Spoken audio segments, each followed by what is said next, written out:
But in that, even though Isaac doesn't speak Hmong, he's a whole family and he's a Hmong hug. Okay?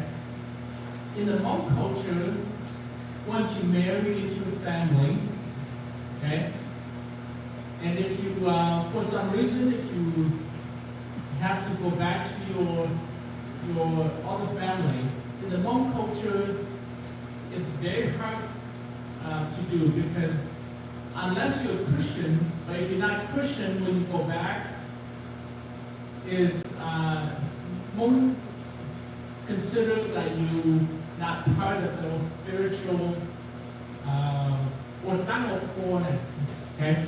So now that you join the whole family, you now carry all and so you don't go back and then join other family anymore because they won't accept you because it's actually you offended your family's okay? So this is very important that you might as well get attached to us to become our family. And so get to know your family members, okay?